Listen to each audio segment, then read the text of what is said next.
يا أبا عبد الله يا أبا عبد الله. أعوذ بالله من الشيطان الرجيم. بسم الله الرحمن الرحيم. الحمد لله الذي لا يبلغ مدحته القائلون ولا يحصي نعماءه العادون ولا يعدي حقه المجتهدون الذي ليس لصفته حد محدود ولا نعت موجود ولا وقت معدود ولا أجل ممدود فطر الخلائق بقدرته ونشر الرياح برحمته. الصلاة والسلام على الرسول المسدد المصطفى الأمجد المحمود الأحمد سيدنا ومولانا ومولى الكونين جد الحسن والحسين معاني والقاسم محمد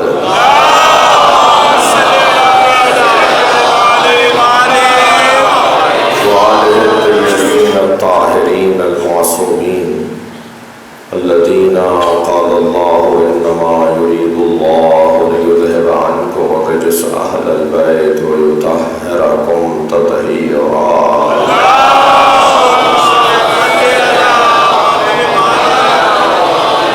ولعنة الله على أعدائهم أجمعين من يوم عداوتهم إلى قيام يوم الدين. أما بعد، قال الحكيم في القرآن الكريم: بسم الله الرحمن الرحيم. إنا أعطيناك الكوثر فصل لربك وانحر إن شانئك هو الأبتر. صلوات.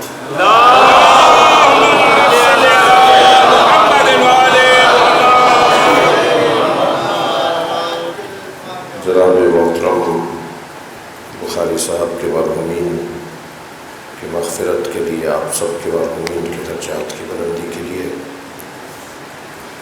آواز بلند تر صلوات پڑھیں.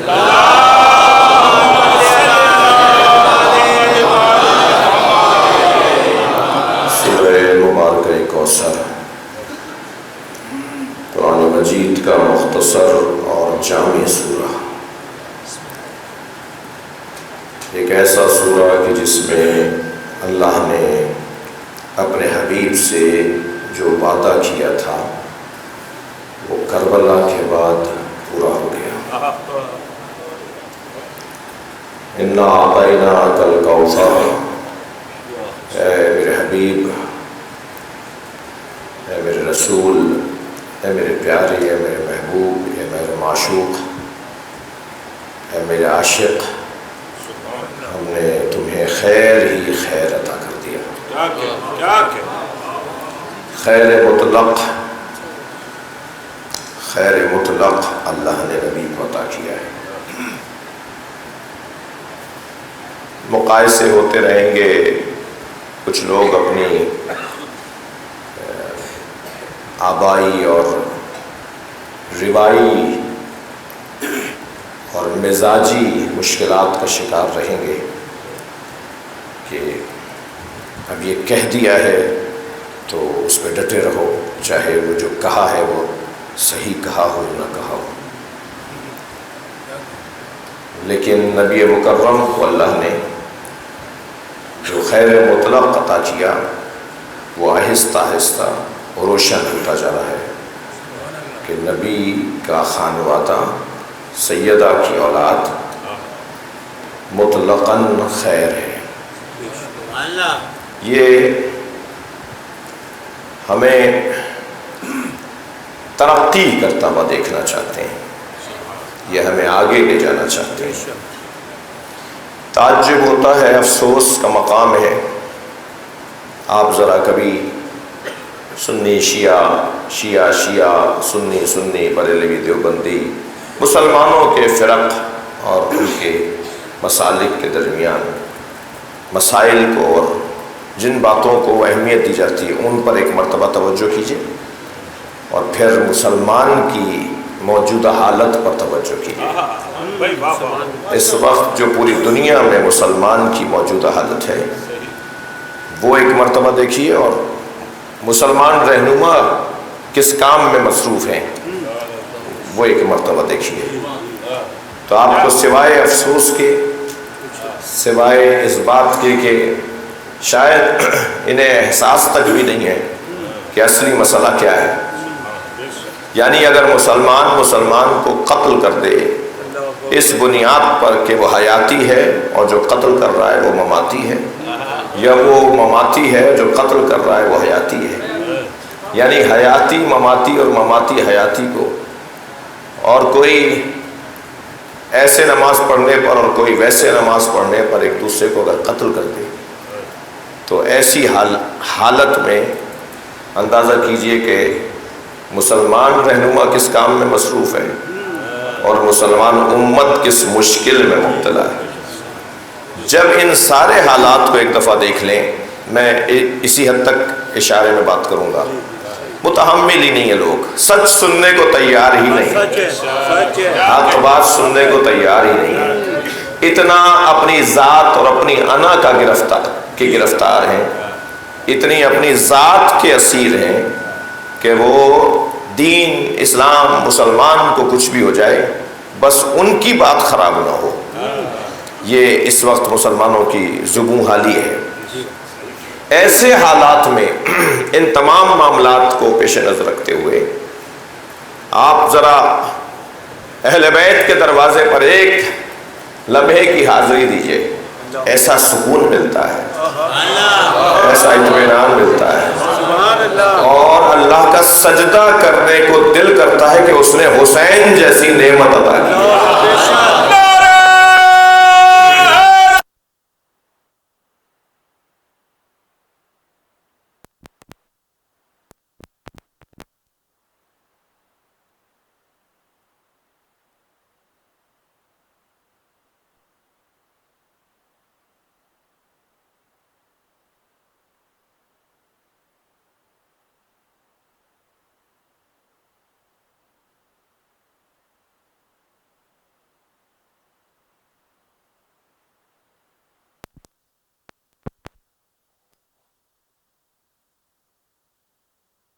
حسین کو تاریخ میں گم نہیں ہونے دے گی۔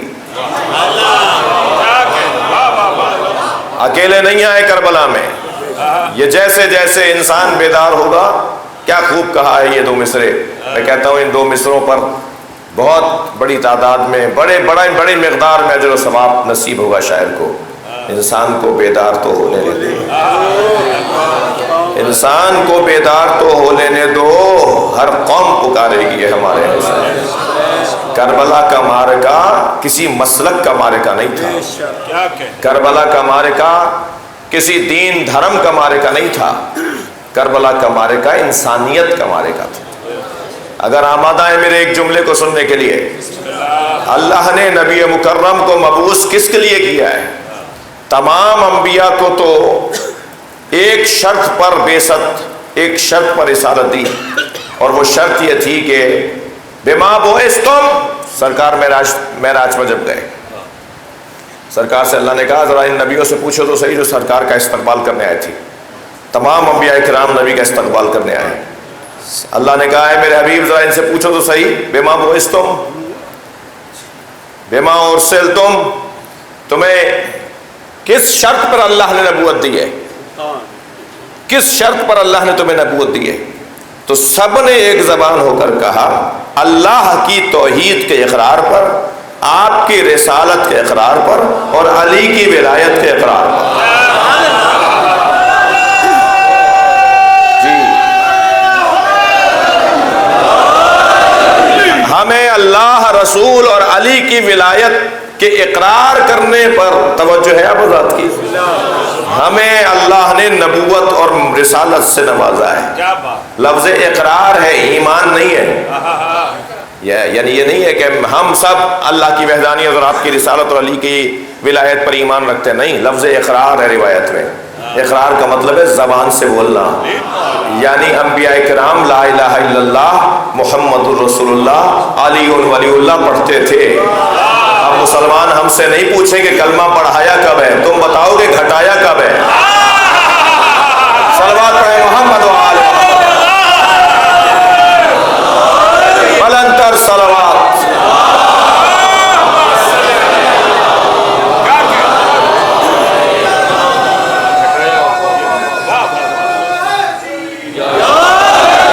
اللہ نے انبیاء کرام کو ان 3 اقرارات پر شرط کے طور پر نبوت دی ہے، اور نبی مکرم کیا فرما رہے ہیں؟ انما بعثت لاتمم مکارم الاخلاق، میں اخلاقیات کو کمال دینے کے لیے بھیجا گیا ہوں جی، اخلاقیات کو کمال دینے کے لیے۔ عزیزان گرامی محسوس کیجئے گا میں کچھ کہنے جا رہا ہوں، ہرگز کوئی مسلمان، عام مسلمان نماز کی، روزے کی، حج اور زکوٰۃ کی مخالفت نہیں کر سکتا، تو اس ممبر سے کیسے اس کی مخالفت ہوگی؟ میں جو جملہ کہنے جا رہا ہوں وہ جملہ محسوس کیجئے گا۔ اللہ نے نبی مکرم کو نماز پڑھوانے کے لیے مبعوث نہیں کیا، روزہ رکھوانے کے لیے مبعوث نہیں کیا، اللہ نے حج کروانے کے لیے مبعوث نہیں کیا ہے۔ جو میں کہہ رہا ہوں وہی سمجھا جائے، اور جلدی جلدی اس لیے بولوں گا کہ کسی کو کلپ کاٹنے کا موقع ہی نہ ملے۔ سب سے بڑے دشمن تو خود ہمارے ہی عزیز ہیں، اپنے ہی مکتب کے دشمنی کر رہے ہیں۔ صلوات پڑھیں ذرا محمد والے۔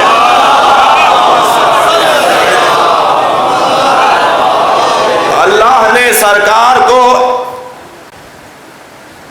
بربنائے اولویت نماز پڑھنے اور روزہ رکھوانے کے لیے مبعوث نہیں کیا، اخلاق کو کمال تک پہنچانے کے لیے مبعوث کیا ہے۔ جس کا اخلاق بہتر ہو جائے، توجہ، جس کا اخلاق اچھا ہو جائے، ناممکن ہے، جس کا اخلاق اچھا ہو جائے ناممکن ہے کہ وہ اللہ کا سجدہ نہ کرے۔ یہ کیسا اخلاق والا ہے کہ اللہ کو یاد نہیں کرتا؟ اس سے بڑا بد اخلاق کون ہوگا جو اللہ کو ہی یاد نہ کرتا؟ اس سے بڑا بد اخلاق کون ہوگا جو روزہ ہی نہ رکھتا ہو؟ اس سے بڑا بد اخلاق کون ہوگا جو حج پہ ہی نہ جاتا ہو؟ یہ جتنے بھی احکامات ہیں، یہ جتنے بھی عبادات ہیں، یہ سب اخلاقیات کا جلوہ ہے، اخلاقیات کا مظاہرہ ہے، اخلاقیات کا اظہار ہے۔ میرا اخلاق اگر اچھا ہو جائے تو کیا مطلب ہے؟ میں آپ کو سلام کروں گا، میرا اخلاق اگر اچھا ہو جائے تو کیا مطلب ہے؟ میں آپ کے لیے جگہ دوں گا، آپ کو جگہ دوں گا، ہٹوں گا، بٹھاؤں گا، آپ کے لیے رستہ فراہم کروں گا، رستے سے رکاوٹیں ہٹاؤں گا۔ یہی کچھ ہے نا اخلاقیات کی بہتری۔ یہ کیسا انسان ہے کہ جس کا اخلاق ساری دنیا کے لیے تو اچھا ہے اور اپنے رب کے لیے ٹائم نہیں ہے، اپنے اللہ کے لیے ٹائم نہیں ہے۔ سب کا تو یہ ادب کرتا ہے مگر اپنے رب کا ادب نہیں کرتا۔ دقت چاہوں گا، اور رب کا ادب بھی ایسے کرنا ہے جیسے مصطفیٰ نے کر کے دکھایا۔ بھائی تھوڑی گردن ہلاتے رہیے گا اگر بات جا رہی ہو، مجھے اندازہ رہے کہ آپ مجلس میں موجود ہیں۔ رب کا ادب بھی مصطفیٰ سرکار کی طرح کرنا ہے۔ صلو کما رأیتمونی اصلی، نماز پڑھو جیسے مجھے نماز پڑھتا ہوا دیکھ رہے ہو۔ جی صلو کما اصلی نہیں کہا ہے سرکار نے، نماز پڑھو جیسے میں پڑھ رہا ہوں، فرمایا صلو کما رأیتمونی اصلی، نماز پڑھو ایسے جیسے مجھے پڑھتے ہوئے دیکھ رہے ہو۔ توجہ، جناب بلال حبشی کہتے ہیں کہ میں تو سرکار کا دیدار کرنے جاتا تھا، نماز بھی ہو جاتی تھی۔ توجہ ہے، جسے شاعر 2 مصروں میں کیا خوب کہتا ہے کہ ادائے دید سراپا نیاز تھی میری، عاجزی کے ساتھ دیکھنا میری فقر اور میری عاجزی کا اظہار تھا، مجھے دیکھنا عاجزی کا اظہار تھا، اپنے معشوق کو دیکھنا۔ ادائے دید سراپا نیاز تھی میری، کسی کو دیکھتے رہنا نماز تھی میری۔ بھائی صلوات پڑھیں محمد و آل محمد۔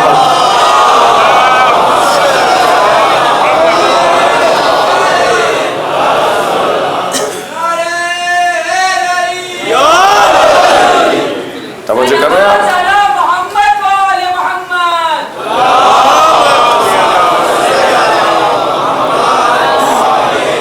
توجہ، ایک جملہ میں ہدیہ کرنے جا رہا ہوں آج کے اس تاریخی اجتماع میں، سالانہ بڑے اجتماع میں، اور اس امام بارگاہ کی اس سالانہ مجلس اعزا میں، اور بہرحال اداروں میں ہم آہنگی ہونا چاہیے، اور انشاءاللہ ہے اور بہتر ہوگی، اور معاملات کو بہتر انداز سے آگے لے کے چلنے کی ضرورت ہے۔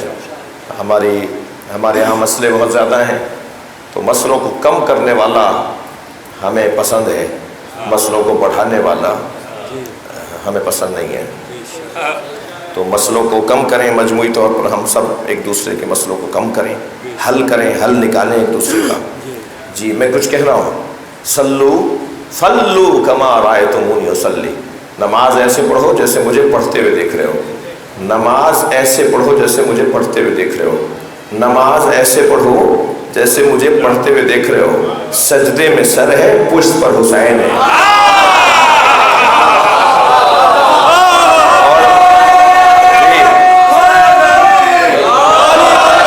میرے مولا نبی نے سر نہیں اٹھایا، سجدے کو طول دیا ہے۔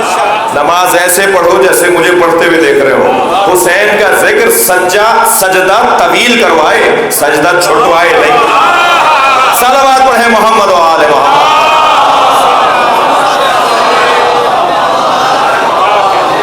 ایک پیغام تو یہ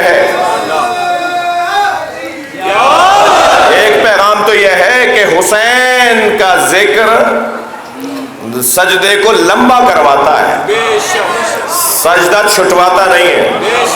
دوسرا پیغام یہ ہے کہ جب نبی سجدے میں تھے یا حالت نماز میں تھے تو اللہ کی یاد میں تھے یا نہیں؟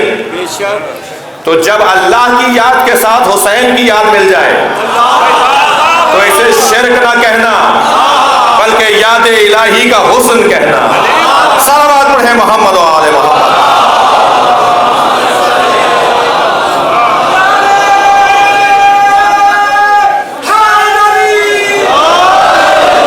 نبی اللہ کی یاد کے ساتھ جی حسینیت زندہ باد، حسینیت زندہ باد، یزیدیت مرد آباد، نعرہ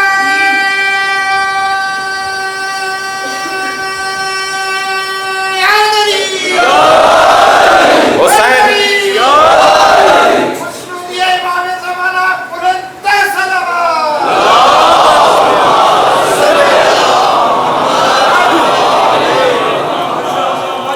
توجہ ہے آپ کی۔ اب میرے پاس میری زندگی جیسی ہو گئی ہے تو وقت کی قلت ہو گئی ہے، تو کچھ باتیں رضوان بھائی کو اور ملک صاحب کو اور ڈاکٹر محمد علی ان کے بھائی کو کہنے کا دل کر رہا ہے، مگر یہ کہیں گے جی ممبر سے کیوں کہہ دیا، پہلے بولتے یا ممبر سے اتر کے بولتے۔ ذرا صلوات پڑھ لیں محمد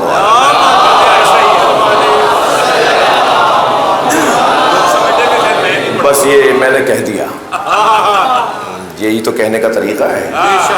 ایک اور بہتر صلوات نبی کی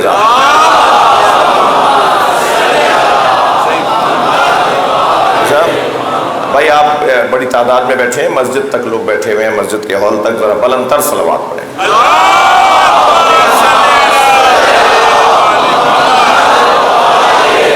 اور باہر روڈ پر جو لوگ ہیں، جو گلیوں میں لوگ ہیں، بیویاں، تمام خواتین، تمام مرد، بچے، بوڑھے، سب مل کر بلند تر صلوات پڑھیں۔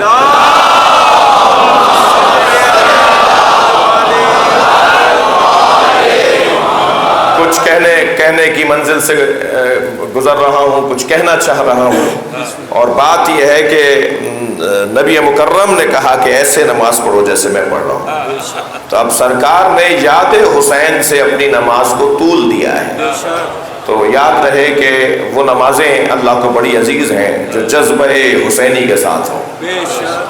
لہذا جب سجدے میں سر ہو اور پیشانی خاک کربلا پڑھو تو ایک خاص حسن بنے گا نماز کا۔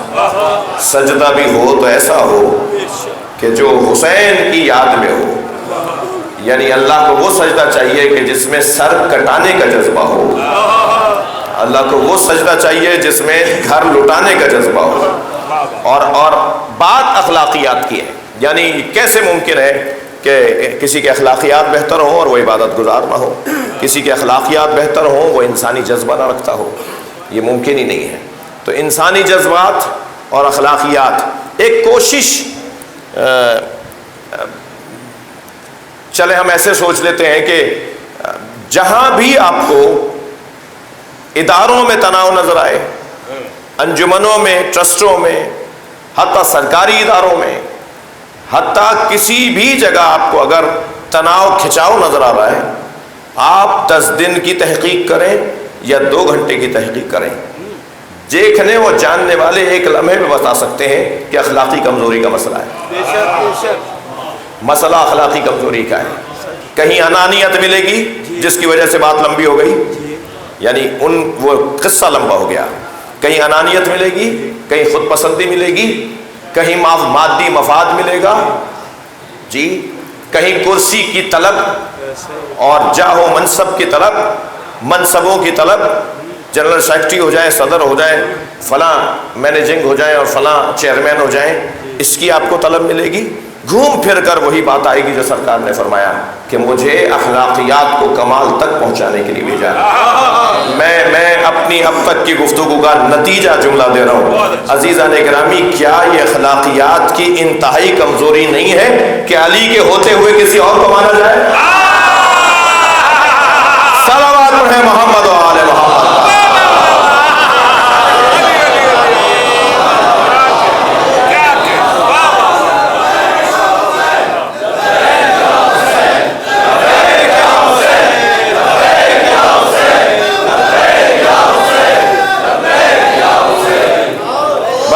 صلوات پڑھیں گے۔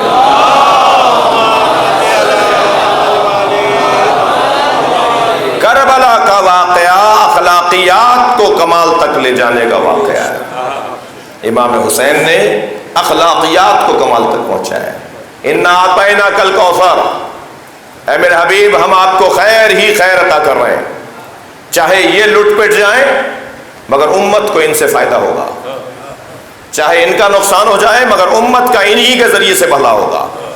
اور صرف امت نہیں، انسانیت، ہر انسان حسین کے دروازے پر آ کر کہے گا حسین میرا ہے۔ ہر انسان اعزاز محسوس کرے گا۔ یہ رستے کی رکاوٹیں ہیں کہ دہشت پھیلا کر حالات کو خراب کر کے سبیلوں کو اٹھوا دو اور عزاداروں کو مسئلہ سنی شیعہ کا ہے ہی نہیں۔ میں ابھی نہیں چاہتا کہ ہاتھ اٹھواؤں کہ اس مجلس میں سنی کتنے بیٹھے ہوئے ہیں، اور الحمدللہ مجھے یہ اعزاز حاصل ہے کہ الحمدللہ میں ان آپ کے نوکروں میں سے ہوں جنہیں ایک بڑی تعداد اہل سنت کی سننے آتی ہے، اور یہ در حسین ہے، یہ کسی کی ملکیت نہیں ہے، اور شیعہ ویسے بھی امام حسین کی عزاداری کے نوکر ہیں، مالک نہیں ہیں۔ جملہ اگر لینا چاہتے ہیں تو ہدیہ کر دوں۔ شیعہ امام حسین کی عزاداری کے نوکر ہیں، مالک نہیں ہیں، اور نوکروں کو اپنی اوقات میں رہنا چاہیے، مالک کے مہمانوں کا خیال کرنا چاہیے۔ صلوات پڑھے محمد و آل محمد۔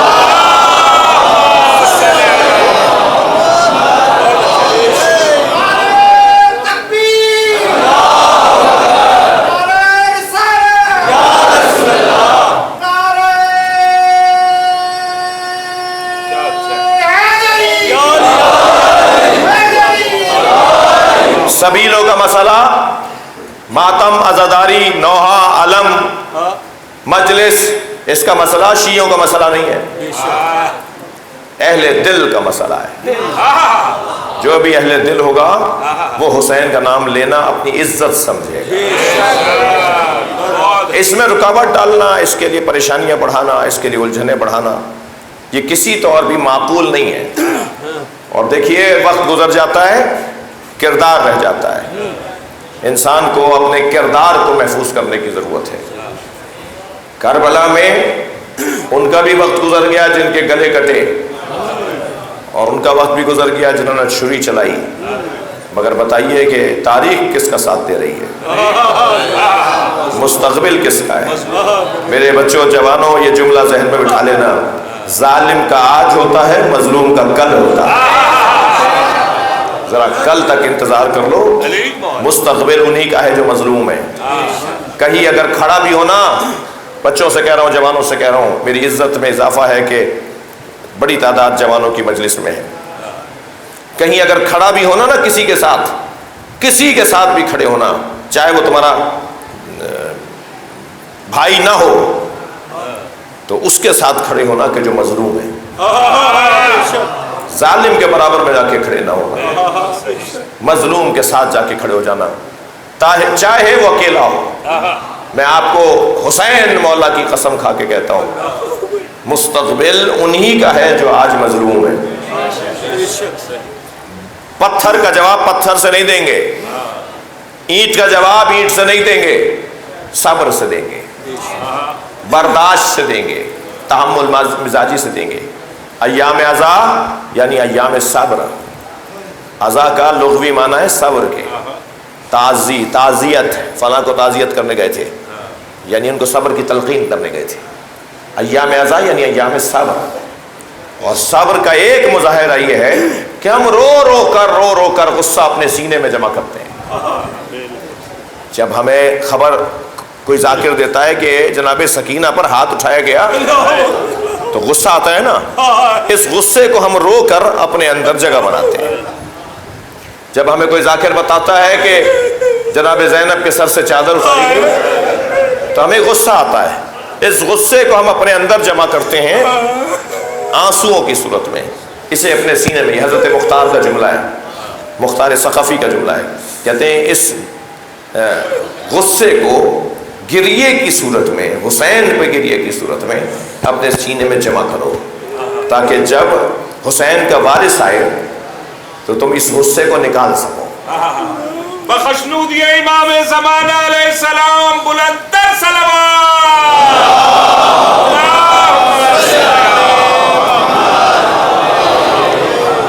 اور وارث حسین تنہا نہ رہنے پائے۔ عزیزو، مضمون میں یہ جو چاہتا تھا اس سے کچھ گریز ایسا ہوا کہ جو پسندیدہ گریز ہے، اور وہ یہ کہ اخلاقیات کو بہتر کرنے کی ضرورت ہے۔ کربلا یعنی اخلاقیات۔ جون کا لاشا بھی کسی اور کو اٹھانے نہیں دیا تھا۔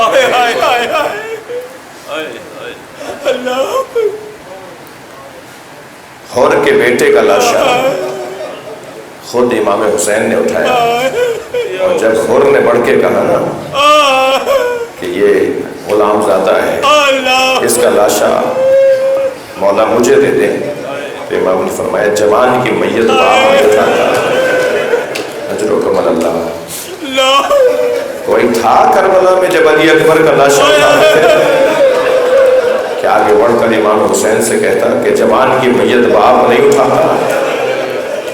مگر زہرا کا داد غریب ہے، برابر سے جناب زینب کے سلام کی آواز ہے۔ مڑ کر دیکھا تو جناب زینب کھڑی تھی، فرمایا بھائی علی اکبر کا لاشا زینب اٹھائی۔ جناب زینب نے بھائی کے ساتھ اپنے بھتیجے کا لاشا اٹھایا، اجرکم اللہ۔ عزادارو، بس بات میری مکمل ہوئی کہ کربلا اخلاقیات کی معراج ہے۔ اپنے خلق کو، اپنے اخلاق کو بہتر کرنا ہے، کسی سے نفرت نہیں کرنی، کسی کو اپنا دشمن سمجھنا ہی نہیں ہے۔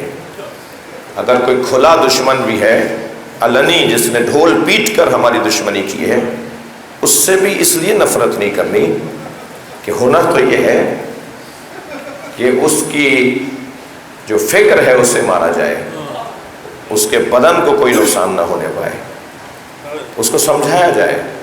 میں نے کتنے ہی لوگ دیکھے ہیں جو کہ معمولی سے بہتر اخلاق کی وجہ سے حسین کے دروازے پر آ گئے۔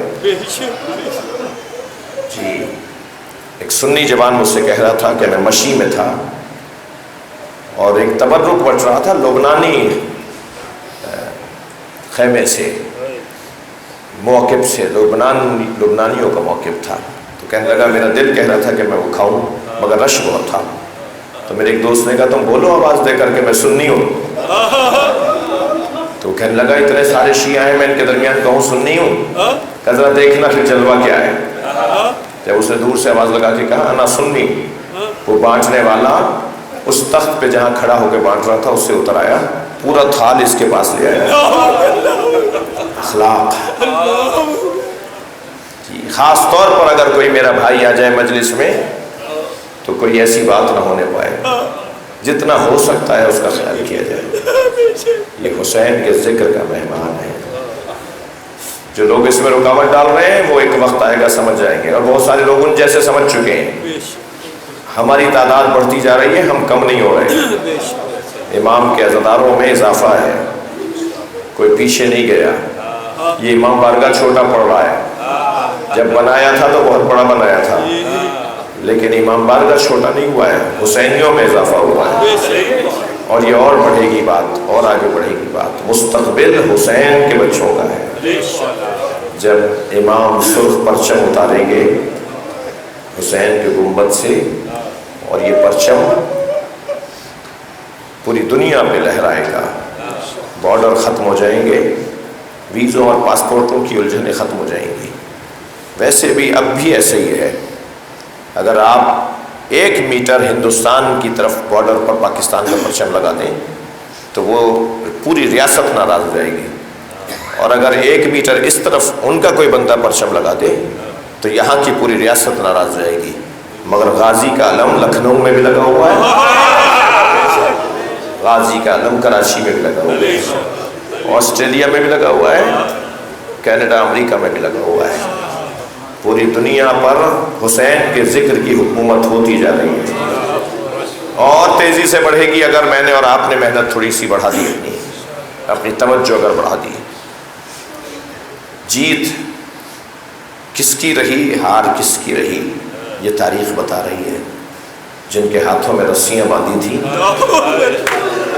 دشمن یہ سمجھا تھا کہ ہم نے انہیں ہرا دیا، مگر جنہوں نے رسیاں باندھی تھیں ان کی قبروں کا بھی پتہ نہیں ہے، اور جن کے ہاتھوں میں رسیاں بندھی تھیں، شام میں آج اس زینب کا مزار مرکز اولیاء ہے، اولیاء الہی کے آنے جانے کی جگہ ہے۔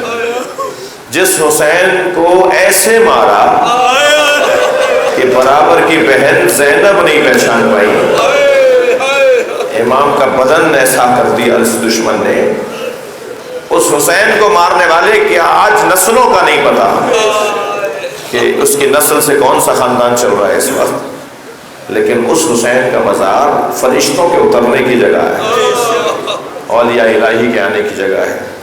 آمادہ ہو گئے آپ؟ زیارت ہوگی تابوت کی، ذوالجنہ کی، علم کی۔ آج کا یہ کراچی کا جلوس امام حسین کا سویم کرنے آیا ہے۔ جی حق ہے کہ امام کے سویم کے عنوان میں ایسے ہی مجمع لگے، اس لیے کہ حسین کا لاشا سویم کے لیے دفع ہے۔ اجرکم اللہ، اجرکم اللہ۔ آمادہ ہوئے آپ؟ اللہ آپ کو کسی غم میں نہ لائے، سوائے غم اہل بیت میں رونے روانے والوں میں قرار دے۔ امام حسین کا لاشا سویم کے دن دفنایا گیا ہے، اور اس غریب امام نے لاشا دفناتے ہوئے بنی اسد سے مدد مانگی ہے۔ امام سجاد، کیا اللہ کا نظام ہے رونے والوں، ہر ایک سے اس کے مزاج کے مطابق امتحان لیتا ہے۔ حضرت یوسف پانی سے ہولتے تھے، بھائیوں نے کنویں میں پھینک دیا۔ حضرت ابراہیم کے ہاں منت مرادوں کے بعد اسماعیل علیہ السلام کی ولادت ہوئی، اللہ نے کہا اسماعیل کے گلے پہ چھری چلا دو۔ جناب زہرا کے مزاج میں مانگنا نہیں تھا، اپنے بابا سے کچھ نہیں مانگا، کبھی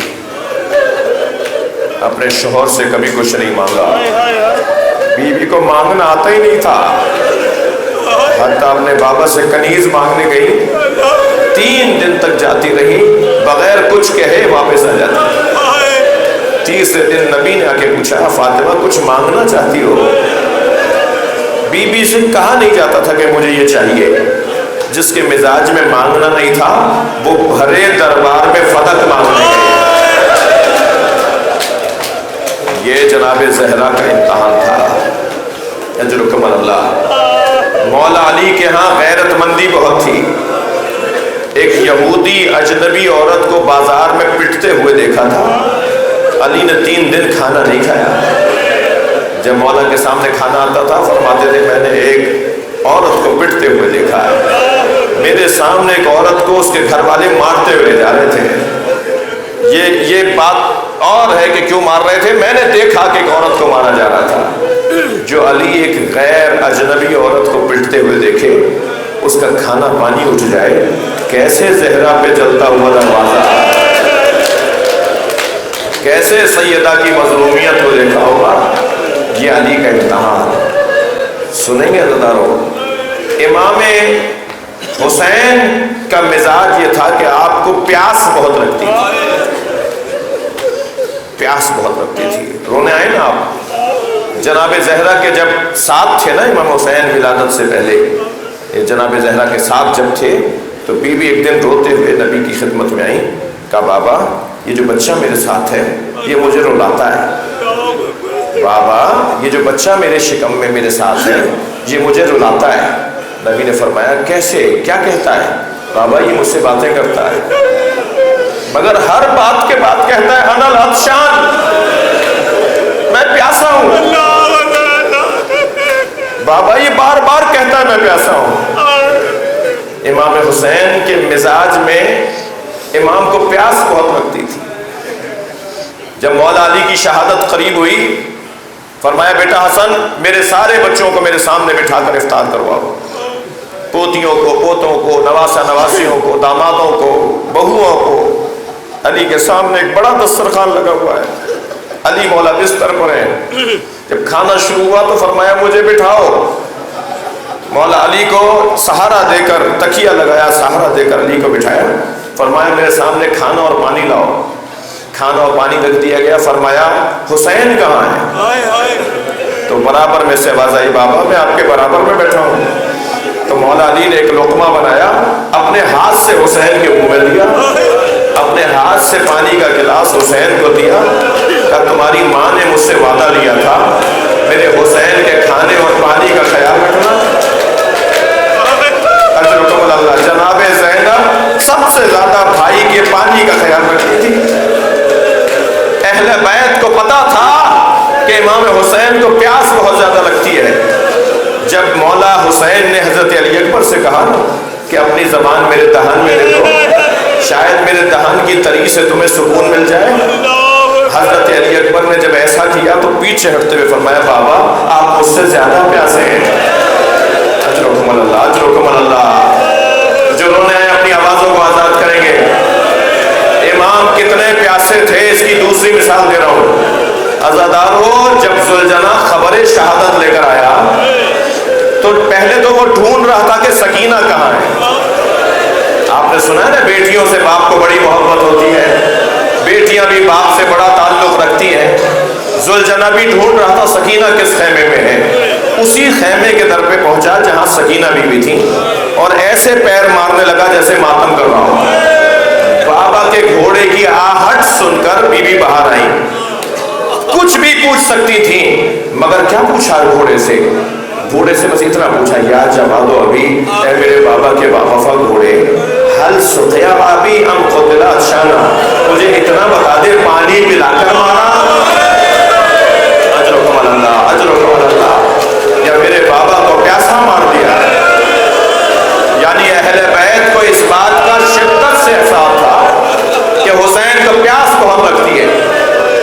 عزاداروں امام سجاد نے جب قبر بنائی نا امام حسین کی تو قبر پہ یہ نہیں لکھا ھذا قبر الحسین الذی قتلوا غریبا، یہ اس حسین کی قبر ہے جسے غریب مارا، یہ اس حسین کی قبر ہے کہ جسے مسافر مارا. کیا لکھا؟ ھذا قبر الحسین الذی قتلوا عطشانا، یہ اس حسین کی قبر ہے جسے پیاسا مارا. بہت گریہ ہو گیا، آج کی مجلس مکمل ہو گئی مگر میرا دل کہتا ہے کہ ذرا امام سجاد کو سلام کریں. جب آج کے دن پہنچے ہیں نا کربلا میں، بنی اسد کچھ کدال پھاوڑے کچھ اوزارے تعمیرات لے کر نکلے تھے کہ امام حسین کے لاشے کو دفنا دیں کہ کوفے کی طرف سے ایک سوار آتا ہوا نظر آیا. آپس میں کہنے لگے گھروں کو چلے جاؤ کہیں یہ حکومت کا کارندہ نہ ہو اور ہماری مخبری ہو جائے اور ہمیں کوئی سزا دی جائے. تو دور سے اس سوار نے اپنا ہاتھ بلند کیا اور ایک آواز دی. آواز یہ تھی بنی اسد رکو، میں ان لاشوں کا وارث ہوں، میں علی بن الحسین زین العابدین ہوں، مجھے تمہاری مدد کی ضرورت ہے. امام سجاد پہنچے ہیں. امام نے فرمایا ایک بڑی قبر نبش کرو، ایک بڑا گڑھا کھودو اور ایک بڑی قبر کو بنوایا پہلے امام سجاد نے، اور پھر سارے شہداء کو قطار کے ساتھ ایک دوسرے کے برابر میں ان کے بدنوں کو لٹایا، اور ایک بڑی قبر جسے آپ کربلا میں گنج شہیدہ کے نام سے یاد کرتے ہیں، اس ایک قبر میں کربلا کے 72 شہید ہیں جی، وہ سارے شہداء کربلا ایک ہی قبر میں ہیں۔ اور پھر اس کے بعد فرمایا اب میرے ساتھ نہر کے کنارے چلو، اللہ آپ کو اجر عطا فرمائے۔ جب آپ کی آواز بلند ہوتی ہے نا، امام جعفر صادق دعا دیتے ہیں، امام محمد باقر ہاتھ اٹھا کر رونے والوں کے لیے دعا کرتے ہیں۔ نہر کے کنارے پہنچے تو ایک ایسا لاشا نظر آیا، سخت جملہ جو کہنے جا رہا ہوں، ایک ایسا لاشا نظر آیا جس کا جوڑ علیحدہ تھا، اس لیے کہ جب امام حسین بھائی کا لاشا نہر کے کنارے چھوڑ کر آئے تھے نا، تو دشمن یہ سمجھا تھا کہ عباس زندہ ہے، اور 100 تلوار بردار ظالم آگے بڑھے، اور ہر شخص عباس کے بدن پہ تلوار مارتا تھا، قتلوہ ہربا ٹکڑے ٹکڑے، جس کا قد بڑا دراز تھا اس کا لاشا بہت چھوٹا تھا۔ چٹائی میں لپیٹ کر امام سجاد نے حضرت عباس کے لاشے کو قبر کے حوالے کیا، اور قبر میں لٹاتے ہوئے ایک سلام کیا، سلام ہو اس پر جس کے آسرے پر زینب آئی تھی۔ چچا آپ کربلا میں ہیں اور پھوپھی زینب کوفے کے بازار میں، اجر و کمال اللہ، اجر و کمال اللہ۔ میرے بچوں جوانوں کو پتا ہے کہ امام کو امام کے علاوہ کوئی اور نہیں دفنا سکتا، معصوم کا جنازہ معصوم دفنائیں گے، لہذا امام سجاد معجزے سے آئے تھے۔ وہاں کوفے میں امام سجاد ظالموں کو نظر آ رہے تھے کہ وہیں کھڑے ہوئے ہیں، اور امام سجاد کربلا میں بھی تھے، کوفے میں بھی تھے، کربلا میں بھی تھے۔ اور جب امام نے حضرت عباس کا لاشا دفنا دیا تو پھر ان سے کہا اب چلو میرے ساتھ 2 قبریں بناؤ، ایک سرہانے ایک پائنتی، 2 قبریں بناؤ، ایک پائنتی ایک سرہانے۔ جو سرہانے قبر بنوائی وہ امام حسین کی، جو پائنتی قبر بنوائی وہ حضرت علی اکبر کی۔ پہلے حضرت علی اکبر کو قبر میں لٹایا اور لٹاتے ہوئے کہا بھیا تمہیں بابا کا جوار مبارک ہو، اور پھر امام حسین کا لاشا قبر میں لٹایا اور بابا سے کہا بابا آپ کا بچہ آپ کو قبر کے حوالے کرنے آیا ہے، اور خود کوفے میں قدم قدم پر قتل ہو رہا ہے، بابا اپنے بچے کے لیے دعا کرے کہ وہ امتحان مکمل ہو جائے۔ میں نے مجلس مکمل کر دی، امام نے قبر بنا کر قبر کو خاک سے یکساں کر دیا، مگر عزاداروں رونے والوں میں ایک رونے والے نے مجھ جیسے مجھ سے بہتر، ہر اعتبار سے مجھ سے بہتر ایک ذاکر سے کہا کہ یہ تو بتاؤ کہ علی اصغر کو کہاں دفنا ہے؟ اجر و کمال اللہ، اجر و کمال اللہ۔